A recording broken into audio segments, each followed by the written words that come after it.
الصلاة والسلام على من لا نبي بعده.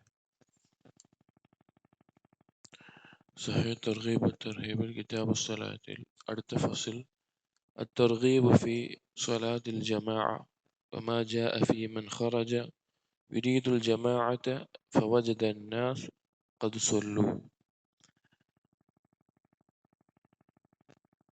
ജമാഅത്ത് നിസ്കാരം ജമാഅത്തായി നിസ്കരിക്കുന്നതുമായി ബന്ധപ്പെട്ടിട്ടുള്ള ഹദീസുകളും അതുപോലെ ജമാഅത്തിന് വേണ്ടി ഒരാൾ എത്തിക്കഴിഞ്ഞാൽ പക്ഷെ നിസ്കാരം കഴിഞ്ഞു കഴിഞ്ഞാൽ ജമാഅത്ത് കഴിഞ്ഞു കഴിഞ്ഞാൽ എന്താണ് ചെയ്യേണ്ടതുമായി ബന്ധപ്പെട്ടുള്ള കാര്യങ്ങളാണ്. عن أبي هريرة رضي الله عنه قال قال رسول الله صلى الله عليه وسلم صلاة الرجل في جماعة تضعف على صلاته في بيته وفي سوقه 25 ضعفا. സല്ലല്ലാഹു അലൈഹി വസല്ലം പറയാണ്, ഒരാൾ ജമാഅത്തായി നിസ്കരിക്കുന്നത് അയാൾ വീട്ടിൽ ഒറ്റക്കോ അതല്ല എങ്കിൽ അയാളുടെ കച്ചവട സ്ഥലത്തോ നിസ്കരിക്കുന്നതിനേക്കാൾ 25 ഇരട്ടി പ്രതിഫലമുള്ളതാണ്. وذلك أنه إذا توضأ فأحسن الوضوء അവൻ നല്ല രീതിയിൽ വുളു എടുക്കുകയും ثم خرج إلى المسجد لا يخرجه إلا الصلاة അവൻ മസ്ജിദിലേക്ക് പുറപ്പെടുകയാണ്, നിസ്കാരമല്ലാതെ മറ്റൊന്നും അവന്റെ ഉദ്ദേശമില്ല.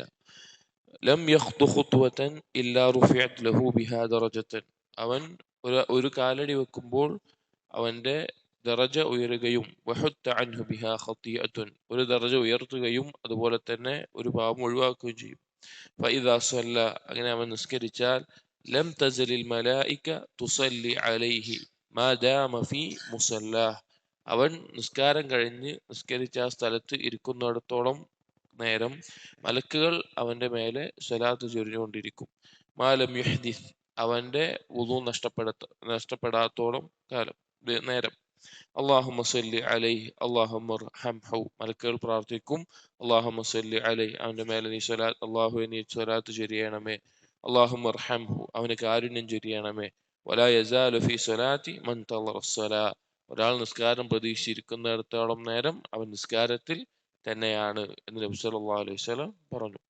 ഇതിൽ ജമാഅത്ത് നിസ്കാരത്തിന്റെ പ്രാധാന്യം പറയുന്നുണ്ട്. വീട്ടിൽ ഒറ്റയ്ക്ക് നിസ്കരിക്കുകയോ അല്ലെങ്കിൽ അവന്റെ കച്ചവട സ്ഥലത്തോ മറ്റോ ഒറ്റയ്ക്ക് നിസ്കരിക്കുന്നതിനേക്കാൾ 25 ഇരട്ടി ഫദ്ല് കൊണ്ടും പ്രതിഫലം കൊണ്ടുമെല്ലാം ശ്രേഷ്ഠതയുള്ള കാര്യമാണ് ജമാഅത്തായി നിസ്കരിക്കുക എന്നുള്ളത്. അതുപോലെ തന്നെ അവൻ വുളു എടുത്ത് മസ്ജിദിലേക്ക് നിസ്കരിക്കാൻ വന്നു കഴിഞ്ഞാൽ അവന്റെ ഓരോ കാലടിക്കും ദർജകൾ ഉയർത്തുകയും പാപങ്ങൾ ഒഴിവാക്കുകയും ചെയ്യും. അതുപോലെ നിസ്കാരം നിർവഹിച്ചതിന് ശേഷം അവിടെ ആ നിസ്കരിച്ച സ്ഥലത്ത് ഇരിക്കുന്ന അത്രയും നേരം മലക്കുകൾ അവന് വേണ്ടി അല്ലാഹുമ്മ സ്വല്ലി അലൈഹി അല്ലാഹുമ്മ അർഹംഹു എന്ന് പ്രാർത്ഥിച്ചുകൊണ്ടിരിക്കും അവന്റെ വുളു മുറിയുന്നത് വരെ. ഇവിടെ നിസ്കരിച്ച സ്ഥലത്ത് ഇരിക്കുക എന്ന് പറഞ്ഞെടുത്ത് ചില പണ്ഡിതന്മാർ പറഞ്ഞു അത് മസ്ജിദിലായാൽ മതി, അതല്ലെങ്കിൽ മസ്ജിദിലായാൽ മതി, അതിലെവിടെയാണെങ്കിലും കുഴപ്പമില്ല എന്നുള്ളത്. പക്ഷെ ഹദീസിന്റെ ആശയത്തിൽ നിന്ന് വ്യക്തമായി നമുക്ക് മനസ്സിലാക്കുന്നതും ധാരാളം പണ്ഡിതന്മാർ പറഞ്ഞതും നിസ്കരിച്ച സ്ഥലം ഏതാണോ അവിടെ തന്നെ ഇരിക്കലാണ്. അതിപ്പോ ഒരു മസ്ജിദിൽ കയറി തഹിയ്യത്ത് നിസ്കരിച്ചിട്ടാവട്ടെ സുന്നത്ത് നിസ്കരിച്ചിട്ടാവട്ടെ ഇരിക്കുമ്പോഴെല്ലാം ഈ പ്രതിഫലം ഉണ്ടാകും. മലക്കുകൾ അവന് വേണ്ടി ദുആ ചെയ്തുകൊണ്ടേ ഇരിക്കും. അവന്റെ വുളു നഷ്ടപ്പെടുന്നവരെ അല്ലെങ്കിൽ മ്ലേച്ഛമായ സംസാരത്തിൽ ഏർപ്പെടുന്നത് വരെ അവൻ ആ തുടർച്ചയായി നിൽക്കും തോറും അത് ലഭിക്കും. ഇനി എന്തെങ്കിലും ഒരു ശർഈയായ കാരണത്തിന് വേണ്ടിയിട്ടാണ് അവൻ എഴുന്നേറ്റ് മാറുന്നത് എങ്കിലും അവന് നിയ്യത്തുണ്ട്, അവിടെ തന്നെ ഇരിക്കണമെന്നുണ്ട്. പക്ഷേ എന്തെങ്കിലും ഒരു കാരണം ഒന്നെങ്കിൽ ഒരു ഇൽമിന്റെ ഹൽക്കയിലേക്ക് പഠിക്കാനോ പഠിപ്പിക്കാനോ മാറിപ്പോവുകയാണ്, അതല്ലെങ്കിൽ അവന് ബുദ്ധിമുട്ടാകുന്ന എന്തെങ്കിലും ഒരു കാര്യത്തിൽ നിന്ന് മാറിപ്പോവുകയാണ്, അങ്ങനെയൊക്കെയാണെങ്കിൽ അവന് ആ പ്രതിഫലം ലഭിക്കും ഇരുന്ന സ്ഥലത്ത് നിന്ന് മാറുകയാണെങ്കിൽ. അല്ലെങ്കിൽ ആ സ്ഥലത്ത് തന്നെ ഇരിക്കും തോറും അവന് വേണ്ടി മലക്കുകൾ അല്ലാഹുമ്മ സ്വല്ലി അലൈഹി അല്ലാഹുവേ അവന് നീ സ്വലാത്ത് ചൊരിയണമേ, അല്ലാഹുമ്മ അർഹംഹു അവന് നീ കാരുണ്യം ചൊരിയണമേ എന്ന് പ്രാർത്ഥിച്ചുകൊണ്ടേയിരിക്കും. അപ്പൊ നിസ്കാരം പ്രതീക്ഷിച്ച് നിൽക്കുന്ന സമയം അത്രയും ഒരാൾ നിസ്കാരത്തിൽ തന്നെയാണ് എന്ന് നബി സല്ലല്ലാഹു അലൈഹി വസല്ലം അറിയിക്കുകയാണ്. അപ്പോൾ ജമാഅത്തായി നിസ്കരിക്കുന്നതിന്റെ ഫദ്ലും അതുപോലെ നിസ്കാരം കഴിഞ്ഞ് ഉടനെ തന്നെ എഴുന്നേറ്റ് പോകാതെ ആ നിസ്കരിക്കുന്ന സ്ഥലത്ത് തന്നെ ഇരിക്കുന്നതും ശ്രേഷ്ഠമായിട്ടുള്ള കാര്യമാണ്. وعن ابن عمر رضي الله عنهما أن رسول الله صلى الله عليه وسلم قال صلاة الجماعة أفضل من صلاة الفذ ب27 درجة ജമാഅത്ത് ആയിട്ടുള്ള നിസ്കാരം ഒറ്റയ്ക്ക് നിസ്കരിക്കുന്നതിനേക്കാൾ 27 ദറജകൾ ഇരട്ടി ശ്രേഷ്ഠതയുണ്ട് എന്ന് നബി സല്ലല്ലാഹു അലൈഹി വസല്ലം പറഞ്ഞിട്ടുണ്ട്. ഈ ജമാഅത്ത് നിസ്കാരത്തിന്റെ ഫർള് പറയുന്നിടത്ത് 25, 26, 27 എന്നിങ്ങനെയൊക്കെ വന്നിട്ടുണ്ട്. മക്കൾ വിശദീകരിക്കുന്നത് ഓരോ ഘട്ടത്തിൽ ആ പ്രതിഫലം വർദ്ധിച്ച് വർദ്ധിപ്പിച്ചു കൊടുക്കുകയാണ് ഉണ്ടായത് എന്ന് ചില പണ്ഡിതന്മാർ പറഞ്ഞു. എന്നാൽ മറ്റു ചില പണ്ഡിതന്മാർ പറഞ്ഞു ഒരാൾ ജമാഅത്തായി നിസ്കരിക്കുമ്പോൾ തന്നെ അയാളുടെ നിസ്കാരത്തിന്റെ അവസ്ഥ അനുസരിച്ച് അയാളുടെ ഖുശൂഉം മറ്റുമെല്ലാം അനുസരിച്ച് 25 ഇരട്ടി പ്രതിഫലം ലഭിക്കുന്നവരുണ്ടാകും, 26 ഉണ്ടാകും, 27 ഉണ്ടാവും. അതാണ് ആ വ്യത്യാസം എന്ന് പറഞ്ഞതും കാണാം. അപ്പൊ ഈ 3 തരത്തിലും ഹദീസുകൾ വന്നിട്ടുണ്ട്. وعن ابن مسعود رضي الله عنه قال ابن مسعود رضي الله عنه പറഞ്ഞു من سره أن يلقى الله غدا مسلما فليحافظ على هؤلاء الصلوات. ആരാണോ നാളെ അള്ളാഹുവിനെ മുസ്ലിമായി കൊണ്ട് കണ്ടുമുട്ടണമെന്ന് ആഗ്രഹിക്കുന്നത് അവൻ അവന്റെ ഈ നിസ്കാരങ്ങൾ യഥാർത്ഥ രൂപത്തിൽ കാത്തു സൂക്ഷിക്കട്ടെ. ഹൈസ് യുനാദ ബിഹിൻ, ആ നിസ്കാരത്തിലേക്ക് വിളിക്കപ്പെടുമ്പോൾ. ഫഇന്ന അല്ലാഹ തആല ശറഅ ലിനബിയിക്കും സുനനൽ ഹുദ, അള്ളാഹു സുബ്ഹാനഹു വതആല നബി സല്ലല്ലാഹു അലൈഹി വസല്ലമയ്ക്ക് നേർമാർഗത്തിന്റെ വഴികളെല്ലാം രീതികളെല്ലാം കൃത്യമായി പഠിപ്പിച്ചിട്ടുണ്ട്, നിയമമാക്കിയിട്ടുണ്ട്. വഇന്നഹുന്ന മിൻ സുനനിൽ ഹുദ, ഈ നിസ്കാരം നിർവഹിക്കുക എന്നുള്ളത് നേർമാർഗത്തിന്റെ പെട്ട കാര്യങ്ങളാണ്. വലൗ അന്നക്കും സല്ലൈതും ഫീ ബുയൂത്തിക്കും, നിങ്ങൾ നിങ്ങളുടെ വീടുകളിലാണ് നിസ്കരിക്കുന്നത് എങ്കിൽ, കമാ യുസല്ലി ഹാദൽ മുതഖല്ലിഫു ഫീ ബൈതിഹി, ജമാഅത്തിന് പങ്കെടുക്കാതെ വീട്ടിൽ നിന്ന് നിസ്കരിക്കുന്ന ഒരാളെ പോലെയാണ് നിങ്ങൾ നിസ്കരിക്കുന്നത് എങ്കിൽ, ലതറക്തും സുന്നത നബിയിക്കും, നിങ്ങൾ ഒഴിവാക്കുന്നത് നിങ്ങളുടെ നബിയുടെ സുന്നത്താണ്. കാരണം ദീന് എന്ന് പറഞ്ഞാൽ തന്നെ എന്താണ്? നബി സല്ലല്ലാഹു അലൈഹി വസല്ലമയുടെ സുന്നത്താണ്. അപ്പോ അതാണ് നിങ്ങൾ ഒഴിവാക്കുന്നത്. വലൗ തറക്തും സുന്നത നബിയിക്കും ലളൽതും, നിങ്ങൾ നബിയുടെ സുന്നത്ത് ഒഴിവാക്കുകയാണെങ്കിൽ നിങ്ങൾ പിഴച്ചു പോകും. ഗൗരവമുള്ള വാക്കാണ് ഇബ്നു മസ്ഊദ് റളിയല്ലാഹു അൻഹു പറഞ്ഞിട്ടുള്ളത്. നിസ്കാരത്തിന്റെ പ്രാധാന്യം പറഞ്ഞ് അത് നബി സല്ലല്ലാഹു അലൈഹി വസല്ലമയുടെ സുന്നത്തിൽപ്പെട്ട കാര്യമാണ് ജമാഅത്തായി നിസ്കരിക്കൽ. അത് നിങ്ങൾ പാഴാക്കി കഴിഞ്ഞാൽ പിന്നെ നിങ്ങൾ പിഴച്ചു പോകുന്ന അവസ്ഥയാണ് ഉണ്ടാവുക. നമുക്ക് അബൂബക്കർ സിദ്ദീഖ് റളിയല്ലാഹു അൻഹുവിന്റെ പ്രശസ്തമായ ഒരു വാക്കുണ്ട്, നബി സല്ലല്ലാഹു അലൈഹി വസല്ലമയുടെ ഒരു സുന്നത്ത് പോലും ഞാൻ ഒഴിവാക്കിയിട്ടില്ല, ഞാൻ പിഴച്ചു പോകുമോ എന്നുള്ള പേടി കാരണത്താലാണ് അത് എന്ന്. അപ്പോ ജമാഅത്തായ നിസ്കാരം ഒഴിവാക്കി ഒറ്റയ്ക്ക് നിസ്കരിക്കുക എന്നുള്ളത് നബി സല്ലല്ലാഹു അലൈഹി വസല്ലമയുടെ സുന്നത്ത് ഒഴിവാക്കലാണ്. അതുപോലെ തന്നെ നിങ്ങൾ അത് പിഴച്ചു പോകാൻ കാരണമാവുകയും ചെയ്യും. വമാ മിൻ റജുലിൻ യതതഹറു ഫയുഹ്സിനു തുഹൂറ, ഒരു വ്യക്തിയുമില്ല അവൻ നല്ല രീതിയിൽ വുദു എടുക്കുകയാണ്, ثم يعمد إلى مسجد من هذه المساجد, എന്നിട്ട് ഏതെങ്കിലും ഒരു മസ്ജിദിൽ ലക്ഷ്യമാക്കിക്കൊണ്ട് ജമാഅത്ത് ലക്ഷ്യമാക്കിക്കൊണ്ട് പുറപ്പെടുകയാണ്, ഇല്ലാ കതബല്ലാഹു ലഹു ബികുല്ലി ഖുത്വത്തിൻ യഖ്തൂഹാ ഹസനതൻ, അല്ലാഹു തആല അവന്റെ ഓരോ കാലടിയിലും നന്മ രേഖപ്പെടുത്തും. വയർഫഉഹു ബിഹാ ദറജതൻ, അവന്റെ ദറജ ഉയർത്തും. വയഹത്തു അൻഹു ബിഹാ സയ്യിഅതൻ, അവന്റെ ഒരു പാപം മായ്ച്ചു കളയും. വലഖദ് റഅയ്തുനാ വമാ യതഖല്ലഫു അൻഹാ ഇല്ലാ മുനാഫിഖുൻ മഅലൂമുൻ നിഫാഖ്.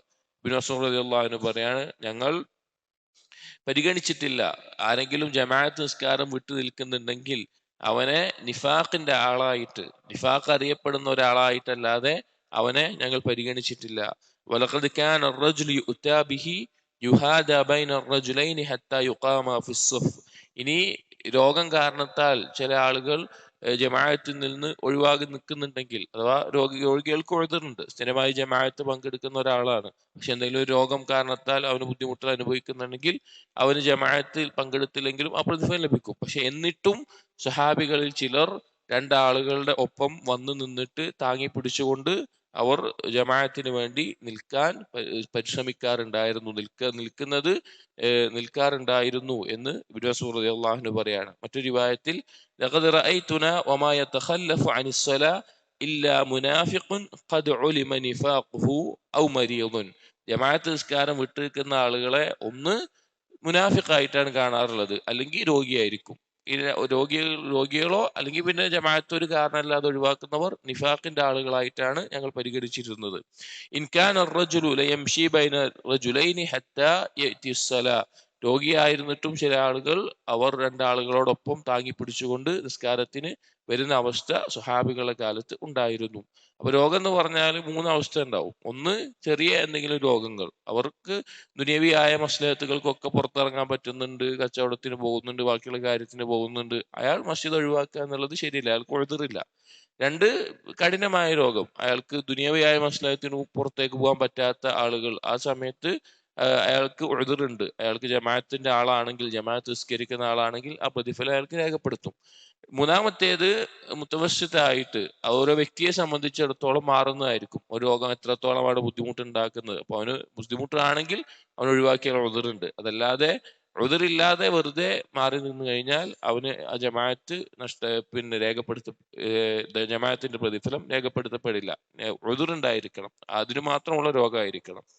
വഖാല, എന്നിട്ട് ഇബ്നു മസ്ഊദ് റളിയല്ലാഹു അൻഹു പറയാണ്, ഇന്ന റസൂലുള്ളാഹി സ്വല്ലല്ലാഹു അലൈഹി വസല്ലം അല്ലമന സുനനുൽ ഹുദാ. റസൂലുള്ളാഹി സ്വല്ലല്ലാഹു അലൈഹി വസല്ലം നേർമാർഗത്തിന് ആവശ്യമായിട്ടുള്ള, ഹിദായത്തിന് ആവശ്യമായിട്ടുള്ള എല്ലാ കാര്യവും നമ്മളെ പഠിപ്പിച്ചിട്ടുണ്ട്. വഇന്ന മിൻ സുനനിൽ ഹുദാ അസ്സലാത്തു ഫിൽ മസ്ജിദിൽ ലദീ യുഅദ്ദനു ഫീഹി. മസ്ജിദിൽ വെച്ച് ജമാഅത്തായി നിർവഹിക്കുക എന്നുള്ളത് നബി സല്ലല്ലാഹു അലൈഹി വസല്ലമ പഠിപ്പിച്ചു തന്ന നേർമാർഗത്തിന്റെ സുന്നത്തുകൾ, രീതികളിൽപ്പെട്ട കാര്യമാണ്. അതുകൊണ്ട് അത് മുറുകെ പിടിക്കണം എന്നറിയിക്കാനാണ് ഇബ്നു മസ്ഊദ് റളിയല്ലാഹു അൻഹു ഇത് പറഞ്ഞിട്ടുള്ളത്.